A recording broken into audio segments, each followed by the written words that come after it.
What's up guys, it's John with NBC, and today I'm going to be doing my preview of 25 cards I'm going to be sending to PSA. Stay tuned.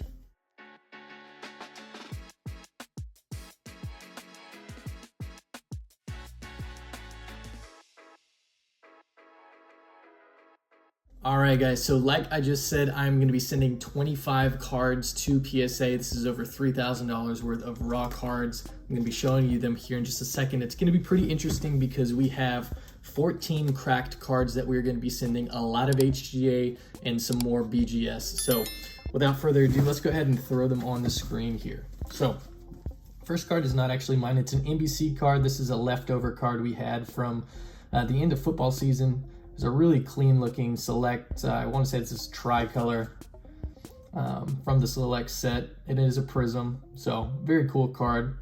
We pre-graded it at 10, so we figured we might as well send it at that rate. All right. The one basketball card I have is the Chet Holmgren. He's been tearing it up, probably the second best, if you want to call him rookie, sophomore season player. Very similar to Wemby type of player, but I just really like him. This is the color match, so the light blue matches, so to select out of 99. I thought this was a clean card. Thought it was going to gem out, so I figured go ahead and send it. And now we're going to be moving into some football. So this is the only Jordan Love card I had. I picked it up for like 20 bucks. Thought it looked pretty clean. None of these obviously so far have been cracked. Thought that one was going to gem out as well. All right, so here we go. Starting the cracking portion, we have a ton of HGA 9s, and the reason I have so many of these is because I actually found a guy who sold me, I want to say 6 cards, 6 HGA 9s for basically under raw comp. So I was like, okay, well, I got to jump at that. And the surfaces really weren't too bad on these. I actually thought, you know, this one might bump up to a 10 as I have there. Very interesting. I have had some luck in the past sending HGA 9s and crossing them over to PSA 10. So I'll go ahead and leave that there. This one I picked up raw. It was a pretty clean red, white, blue prism. Tua doesn't have that big contract yet, so his cards are pretty cheap at the moment. I feel like that could all change. You know, it probably won't go up to the same height as some of the other 2020 quarterbacks, but you know, I think he's a pretty decent player, and he's got some good talent around him in that Mike McDaniel's offense. So here's a light blue prism. These are really cool cards. This one is a little OC left to right, as you can see there, but I got this as part of the set, and I think it'll probably get a 9, but I think I paid like 40 bucks for this card, which is really good for, you know, I think the raw cards go for over 60. Now this is an interesting one here. So this is a really sweet card, but a little bit of a funny story here. I picked this up. It was a PSA 8, and it's funny because Cody had the exact same card, and when I say exact same card, I mean the exact same card. So this is number 34 out of 90. Cody actually sent this. It came back a PSA 8. He cracked it and sold it raw, and I guess somebody else regraded it, and this has actually been graded at an 8 twice. Why am I sending it to PSA? Just to see if they're consistent, but also there was something on the back. It was like, it almost looked like a waxy substance that I was able to get off of the back, and I feel like that could have been what was dragging it down a little bit. I think that this is actually a 9, which is why I'm resending it, but I picked this up for 80 bucks, and I was like, you know, that's kind of a cool story, and it's worth sending back just to see if it comes back an 8 again. If it does, I don't think that I'm really going to lose too much. This is the $16 special they have here at the end of March. So we'll keep going. So this is from that HGA lot that I bought. Jalen Hurts, Purple Shock. Had decent grades. So what I noticed on a lot of these cards is they had fuzzy edges all the way around. So what you do is you go in, you get your edge tool, and you almost scrape it along the side of the card, and it will flake off the little white pieces. Then you can go back with some painter's tape and kind of clean up the sides. And so you can actually fix up the edges a little bit on these cards doing that, just kind of breaking off the whitening. So I think this one's still going to be a 9, but again, at the price that I'm getting these cards, it's worth sending them in and getting them graded with PSA. Same story with this one here. It was an HGA 9. This one actually had better subs. but I still pre-graded it a 9. I think it was because of the whitening on the back edges. So we'll see. All of these obviously have a shot at coming back at 10. It just kind of depends on the grader and how they're feeling that day. As much as some of you hate to hear that, it's kind of the truth. So I just picked this up for like, I think I paid $5 in total for this card. If it was the gym out, it's like 90 to 100 bucks. So I figured, you know what, send it at the $16 rate. What's the worst that can happen, right? Okay, so we had a gym mint for once from HGA. This was a Justin Herbert. It was a pretty clean card. I think, yeah, I pre-graded it a 10. I don't think that there was really anything wrong with it, so I'm hoping that that crosses over directly. I picked this one up raw for 50 bucks, and I thought it was pretty clean. It's a little bit thick on the top, I think, compared to the bottom. And I think worst case, you know, it gets a 9, which is why I'm sending it. And a PSA 9 sells for like 80, 90 bucks, and I picked it up for 50, so nothing to lose there, obviously. Okay, this is the last card from that HGA 9 lot that I had, the Joe Burrow Blue Hyper. Really clean card. And I think this one actually has a shot at a 10, which is why I put it there. We'll see. I'm hoping that at least 1 or 2 of the HGA 9s bump up to a PSA 10, and that would more than make up for the rest of them not. All right, so this is a slick card. Obviously, it's a little bit OC. Left to right, up and down looked pretty good. There was some minor surface scratches, just like really faint. Can only see them under a high beam light. And then on the back, let's see if you can see it right there. There's a little bit of a crease, just a real slight crease. And so I graded this thing an 8, but it's a rated, or not a rated rookie, it's a rookie ticket out of 25. And I was like, you know what? I just want it slabbed, if nothing else. Even if it comes back an 8, maybe even a 7, I just want it slabbed, you know? It's a pretty cool card. And T-Law is cheap right now. So if you guys can have the opportunity to pick a few up, I think he's undervalued at the moment. I think during the draft, they're probably going to pick up some offensive weapons to help replace Calvin Ridley. So we'll see, which is why I picked this bad boy up. So this is a sweet card. So this is his Silver Prism autograph. Centering looked decent. It's slightly thick on the right, as you can see there. Up and down looked really good. This card did have some surface scratches. So there was one right here I was able to get out. You can't really see it now. It was kind of like at an angle where those dimples are. And then it also had 2 really fine scratches right here. I made them much better. So I don't think it's going to get a 10. But I put it at a 9, and I feel like it's got a good shot at a 9. And I picked this up for about $430 shipped, I want to say.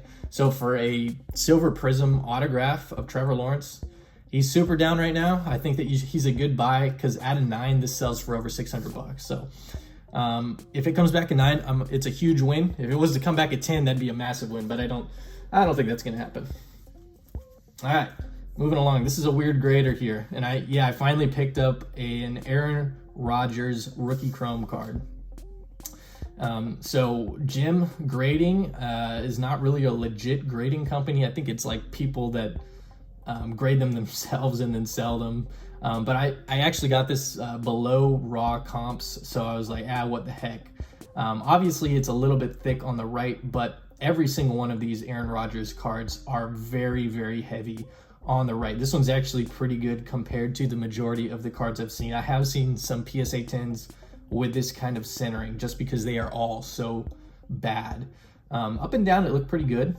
The surface was pretty clean on this card as well. But with that being said, I'm guessing that this thing gets a 9. I don't think it's going to do any better than that. But you got to send it and find out. That's the name of the game, right? If it's got a shot, send it. So I'm switching up my strategy, focusing on a couple of different kinds of players, and this is one of them. Travis Kelce. I went really HGA heavy this round just to see what would happen here. Obviously reaching a little bit with an 8.5 here, but this one was an 8.5 for surface mostly, and then also centering. But to me, the centering didn't look terrible. Obviously, it's thick on the left, but every single one of the blue wave cards that I saw were about this bad, and I did see a PSA 10 with the same centering.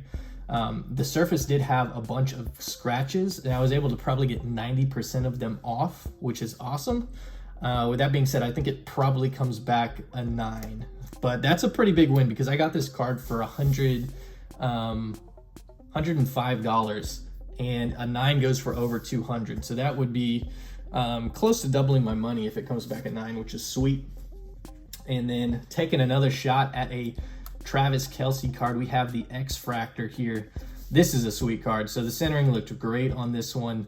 I really didn't see much wrong with this card when I opened it up, and obviously with the new grading scale, this would be an HGA 9.5, but actually I think they've changed the grading scale again since I looked. I think they switched back to a 10. I don't know, I can't keep up with HGA, but anyway, I think that this one this has a better shot at a 10 than the other one, but I still pre-graded it a 9. I don't remember why. But I wouldn't be surprised if that one was to bump up to a 10. Okay, so we're switching up. We're going over to baseball. So I'm doing an Ichiro Albert Pujols challenge. I pulled a card as a kid, a 2001 gold Ichiro Albert Pujols rookie card. Sold it for $1,700, and now I'm doing a flipping challenge. So this is part of that flipping challenge. I'll have to make another video on that in the future, but I've been doing pretty well off of it. So I decided, well, what the heck? Let's just keep going, invest a little bit more. Now this card, this one in particular, this Topps Chrome, but it's not really Topps Chrome. This is a foil card. I don't like these at all. The only reason I purchased this one is because I got such a good deal on it. I think I got it for about $100, and I was like, oh, well, if it crosses over to a PSA 9, it's double that, right? Unfortunately, with these foil cards in particular, the back corners are really weak. So like, even if they just barely get touched, they're gonna show whitening. So right here, let me see, is that it? Yeah, that's the one. You can see whitening right there, right? So that back corner is kind of beat up a little bit. So I gave this 8.5. I'm probably leaning closer to an 8 on this one. I wouldn't be surprised. The good news is, even if it comes back an 8, I probably break even on it. So there wasn't a whole lot of risk, which is why I went ahead and moved forward with this one. But with that being said, I like the other ones a lot better. So this may have been a mistake. It may not have, but I got a pretty good deal on this Albert Pujols. It was a Beckett 9.5, as you can see there. The only thing it got a 9.4 is the surface, and I did identify what that was. So that you can see, this is a super clean card, super center card for 2001. It really isn't thick at all. Maybe a little bit top heavy compared to the bottom, but not bad. The one thing I did notice, and I actually probably covered it up with my tape here, is there's a little bubble on the back. It looks like maybe some air got caught in there when it was drying with the coating that goes on the back. I don't know. I'm not super confident. I think I was hopeful that this one was going to gem out. I think that there's a good chance it comes back a 9, but I'm sending it. If it comes back a 9, I probably lose close to $100. If it comes back a 10, you know, I make a lot more than that. So is it worth the risk? Probably, but I feel a lot more confident in these next few cards that I'm going to be showing you. Not so much this one, but I bought this at a BGS 8.5. It actually had some pretty decent comps. The reason I purchased it is because I had one very similar that did gem out with similar centering. Now this one might be slightly worse. Obviously, it's thicker on the top than the bottom. Left to right, it's pretty good. And then the back is about the same as the one that I had that gemmed. Everything else was pretty clean on this card. I'm pretty confident that this one will come back a 9. But again, you got to shoot your shot and see what happens. And they're only going to get better from there. So I think that I only have one more cracked card. This one was not one of them. I got this one raw. It looked real clean. It's actually got slightly better centering than the last one. Let me see if I can line them up for you. Yeah, so you can see it's a little bit higher up, a little bit more to work with on the bottom there.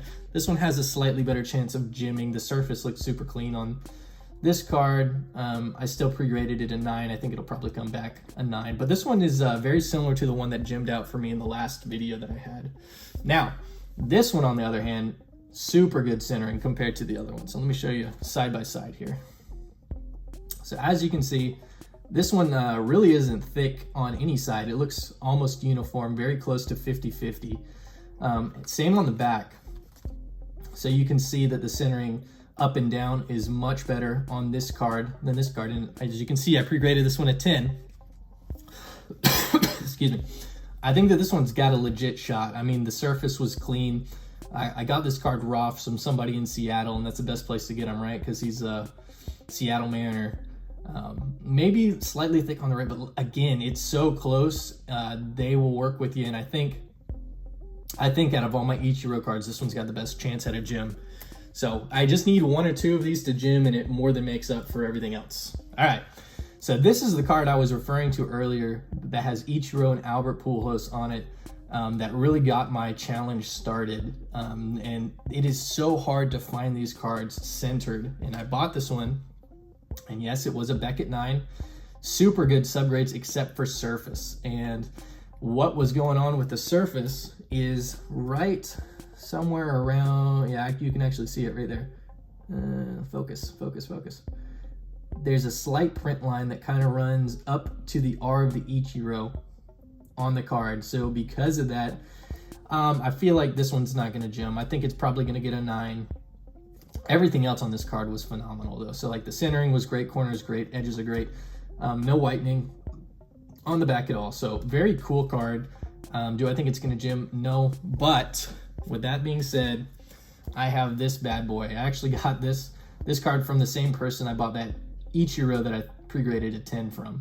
Now the centering on this card is just as good, very, very centered. No surface issues on this card. Very, very clean card. And if you flip it over, I pre-graded it a 10 because there is no whitening anywhere, and everything on this side is very centered as well. So out of all of the old 2001 cards that I have a feeling this one has the best chance at a 10. And if it does gem out, I'm PCing this card because this is the one that got me going from the beginning. So that is it, guys. Thank you so much for watching this. I am excited about this order. Can't wait to send it out, get it back, and show you guys how we did. Thanks for watching.